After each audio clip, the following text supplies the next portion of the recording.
teman-teman, selamat berjumpa lagi di channel JMTV. Dan seperti biasanya, kita masih akan belajar tentang bisnis, tentang hidup, tentang filosofi untuk kehidupan ini dari alam sekitar kita. Nah, kali ini kita akan belajar dari tanaman padi. Jadi ada bisnis yang bisa kita ambil pelajaran dari tanaman padi ini, juga ada filosofinya. Dari sisi bisnis, bahwa tanaman padi ini memang menjadi tanaman utama para petani ya. Banyak dipilih oleh para petani karena memang tanaman padi ini menjadi tanaman yang hasilnya adalah makanan pokok masyarakat kita. Sehingga tanaman padi nyaris menjadi sesuatu yang utama. Bahkan banyak sekali terjadi atau banyak sekali para petani yang kemudian menanam padi bersama-sama sehingga menghasilkan panen raya padi ya. Meskipun dalam panen raya itu kadang-kadang ada hal yang kontraproduktif ya. Jadi panen raya sebagai satu sisi positif adalah keberhasilan para petani, tetapi di sisi yang lainnya adalah berkaitan dengan harga. Karena ketika produk atau barang yang diinginkan itu berlimpah, maka harganya biasanya akan mengalami penurunan. Nah, tanaman padi relatif lebih mudah ya. Kalau dulu tanaman padi itu memang membutuhkan air yang cukup banyak, tetapi sekarang banyak sekali tanaman padi yang memang direkayasa secara genetika sedemikian rupa sehingga tidak memerlukan air yang begitu banyak. Misalkan padi gogorancah atau padi yang untuk lahan yang tidak begitu banyak airnya. Kemudian juga dari usia, biasanya secara umum usia padi dari tanam hingga panen itu membutuhkan waktu sekitar 90 hari ya. Tapi tidak semuanya, karena dengan rekayasa genetika itu akhirnya ada yang kurang dari 90 hari sudah bisa dipanen. Nah, itu sekilas tentang bisnis atau budidaya tanaman padi ya. Karena kalau kita lihat di musimnya biasanya bisa jadi 2 kali panen ya. 2 kali masa tanam, 2 kali masa panen ketika musim hujan itu berlangsung secara normal, yaitu 6 bulan sekali. Dan dari tanaman padi ini pun kita akan punya banyak nilai ekonomis ya. Termasuk diantaranya bukan hanya para petani saja yang bisa mendapatkan nilai ekonomis dari bertanam atau budidaya tanam padi. Produk turunannya yaitu beras ini juga menghasilkan jenis bisnis yang lainnya, diantaranya penggilingan padi. Penggilingan padi pun bermacam-macam sekarang ini ya. Jadi ada penggilingan padi yang secara permanen biasanya dimiliki oleh KUD ya. Dulu ketika masih tahun 80-an banyak koperasi unit desa yang memiliki penggilingan padi. Nah, tapi sekarang itu menjadi bisnis yang cukup menyebar, cukup mewabah di masyarakat kita. Sehingga banyak yang berhasil bisnis di penggilingan padi. Meskipun tidak menanam padi, tetapi bisnis penggilingan padi hasilnya juga cukup signifikan ya. Karena mereka biasanya akan membeli hasil panen dari para petani, kemudian dijemur, digiling, dan dijual dalam bentuk beras. Banyak yang berhasil semacam itu. Tidak mau kalah dengan penggilingan padi yang permanen semacam itu, muncul inovasi-inovasi baru, diantaranya penggilingan padi yang portable ya. Jadi mobilitasnya tinggi. Jadi penggilingan padi dengan mobilitas yang cukup tinggi ini juga menarik perhatian para usahawan muda, mereka yang berbisnis di sekitar tanaman padi ini. Beberapa warga masyarakat kita menggantungkan kehidupannya dari menggiling padi secara mobilitas ya, secara bergerak dengan menggunakan mesin dieselnya, sekaligus juga mesin perontok padinya, penggiling padinya juga ya. Selain perontok padi juga ada penggiling padi. Kemudian juga ada mesin pemanen padinya.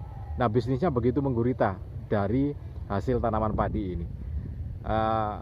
Teman-teman, dari hasil bisnis semacam itu memang menjadi satu hal yang utama buat masyarakat kita ya. Tapi kita akan segera lihat apa sih sebetulnya kalau dari sisi filosofinya, dari sisi kehidupan tentang tanaman padi ini. Yang sering kali kita lihat tanaman padi adalah secara filosofi semakin tua semakin merunduk gitu ya, semakin berisi semakin merunduk. Simbol dari ketika seseorang ilmunya cukup tinggi, dia akan semakin merendahkan hatinya, bukan semakin sombong. Itu secara filosofi yang umum di masyarakat kita. Nah, kita akan lihat bagaimana filosofi yang spesifik yang jarang diketahui oleh masyarakat kita. Ya teman-teman, filosofi tanaman padi ini memang cukup menarik dan cukup banyak ya. Di antaranya kalau tadi sempat saya sebutkan bagaimana sikap ketika seseorang itu semakin berisi, baik itu berisi ilmunya maupun berisi harta bendanya, dia akan semakin rendah hati. Seperti padi, jadi semakin hari, semakin tua, semakin berisi akan semakin merunduk gitu ya. Artinya semakin rendah hati. Nah, dari sisi yang lainnya pun kita bisa melihat bahwa tanaman padi ini memiliki filosofi yang cukup menyeluruh, cukup komprehensif ya, istilahnya komprehensif. Kenapa saya bilang menyeluruh? Karena padi ini memberikan contoh kepada kita bahwa kita mestinya harus bisa memberikan manfaat terhadap masyarakat yang lainnya. Kita harus mempunyai nilai yang bagus, nilai dalam artian secara praktek kita juga memberikan amal ibadah kita kepada masyarakat sekitar. Contohnya begini, tanaman padi ini dari semua bagian memang sangat bermanfaat ya. Di antaranya kalau panen padi ya padinya yang bisa kita kita ambil manfaatnya. Kemudian sekamnya. Jadi kalau kita kita panen padi itu kan di seleb ya, diperontok dulu. Nah, diperontok dulu seperti di belakang itu. Jadi diperontok dulu. Nah, diperontok itu akan menyisakan jerami.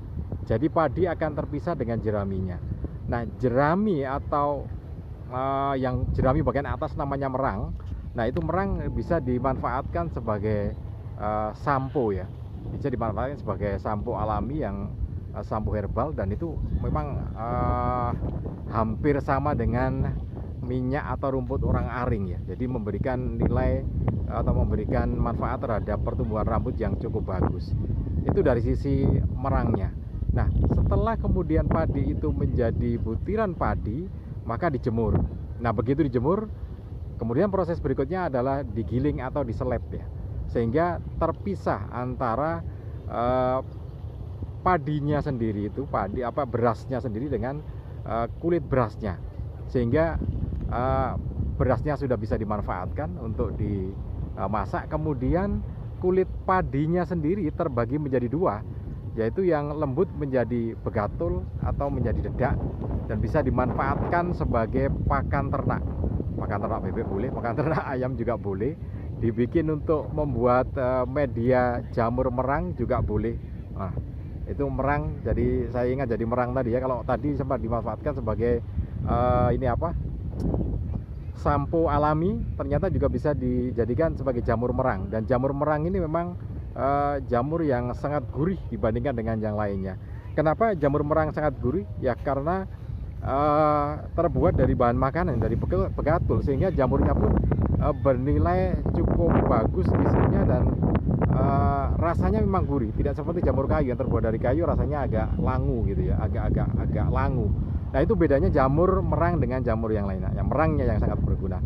Nah, tentang kulit padi, kulit arinya yang jadi dedak itu bisa dijadikan sebagai pakan ternak.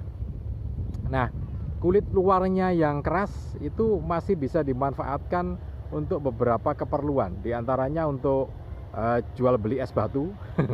Jadi menahan suhu supaya tidak terlalu cepat es itu mencair, digunakan sekam bagian luarnya ya. Tidak berhenti di situ, sekam bagian luarnya pun bisa dimanfaatkan untuk pupuk.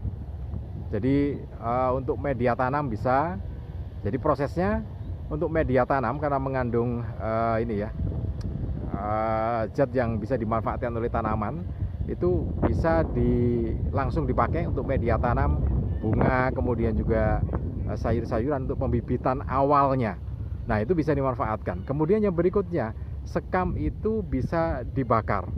Nah, dibakar ini akan memunculkan kalium ya, yang ada di sekam padi yang terbakar itu, sehingga bisa dimanfaatkan untuk menanam bibit sayuran atau bibit yang lainnya, bibit tanaman yang lainnya, karena mengandung kalium yang cukup bagus, sehingga di situ ya yang bisa dimanfaatkan oleh para petani. Sehingga secara umum teman-teman, apa yang dimiliki oleh padi, semua bagian padi itu memang bisa dimanfaatkan secara maksimal.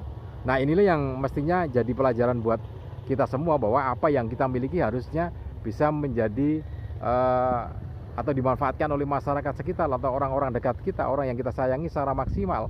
Apakah itu ilmu pengetahuan yang kita miliki, jadi harus merunduk ketika kita memiliki ilmu pengetahuan yang tinggi, plus dimanfaatkan untuk masyarakat yang lainnya, supaya bisa menjadi sesuatu yang berguna untuk diri kita sendiri dan juga untuk masyarakat secara umum.